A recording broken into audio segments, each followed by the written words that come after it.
Olá, seja muito bem-vindo a mais um vídeo sobre o assunto Grupo Mateus.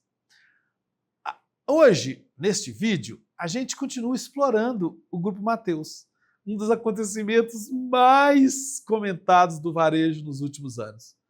Nos vídeos anteriores, nós falamos sobre o erro de estoque, sobre as consequências imediatas e sobre como o mercado reagiu. Agora, vamos dar um passo adiante? Vamos falar sobre confiança, governança e, principalmente, sobre os caminhos que uma empresa tem para se recuperar depois de uma crise desse tamanho. Pegue seu café, ajeite o fone e vamos juntos. Quando a confiança quebra, e toda empresa vive de confiança, confiança dos investidores, dos fornecedores, dos clientes e, acredite, até dos funcionários. E quando acontece um erro interno dessa magnitude, dessa expressão, ainda mais um erro que afeta a estrutura contábil da companhia, não é apenas um número que muda, é a percepção sobre a capacidade da empresa de se controlar, de se organizar e de se entender. A pergunta que fica no ar é como isso aconteceu. Mas sim, o que mais pode estar errado e ainda não apareceu? Sei, a gente sabe o que é divulgado. Em crises corporativas, este é o verdadeiro terremoto. Acreditem. E é por isso que, quando falamos em governança, a ideia central não é perfeição, é previsibilidade. O mercado, eu sei disso porque eu opero no mercado, ele tolera más notícias. O que ele não tolera é surpresa. E ainda, a gente precisa entender que governança não é burocracia, é cultura. Muita gente pensa que governança é só série de obrigações, relatórios, auditorias, reuniões chatas, mas não é isso.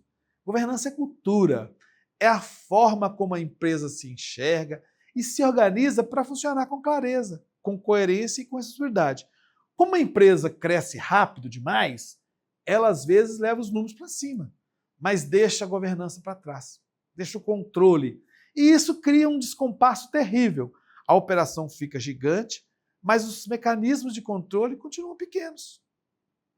Como eu já disse, é como tentar pilotar um avião com o painel de um carro popular. Vai dar certo? Pode até funcionar por um tempo, até não funcionar mais. Neste ponto, o caso do Grupo Mateus, vira um alerta importante para todo o mercado. Crescimento sem estrutura vira fragilidade. Toda crise corporativa tem 3 caminhos possíveis. Primeiro, da negação, quando a empresa tenta minimizar o problema e torce para que tudo passe rápido. Eu gosto mais da correção técnica, quando ela contrata auditoria, revisa processos, arruma o que precisa ser arrumado. E quando há uma reforma cultural, quando ela entende que precisa repensar a sua forma de operar. As 2 primeiras resolvem o curto prazo. A terceira resolve o futuro. E é aqui que o Grupo Mateus e qualquer empresa em situação semelhante precisa decidir que tipo de organização quer ser depois da crise.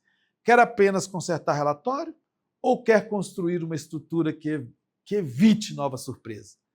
É nesse ponto, no meu entendimento, que muitos casos se dividem. Algumas empresas renascem depois de turbulência, a gente vê muitos exemplos. E outras desaparecem lentamente, mesmo continuando abertas. Quantos casos a gente conhece? Podemos citar aqui N. E o que esse caso nos ensina? Para quem estuda gestão, contabilidade, administração pública ou privada, este caso nos ensina muito mais que aparenta. Ele mostra: controles internos não são luxo, são condição de sobrevivência, crescimento rápido exige maturidade administrativa, não é mesmo? E transparência não é risco, é proteção. Erro contábil não é apenas um erro técnico, é sinal de que a estrutura interna precisa evoluir. E talvez a lição mais importante: organizações não quebram apenas por causa de números, elas quebram por perda de confiança. A crise no futuro, e no fundo, é sempre sobre pessoas. Acredite.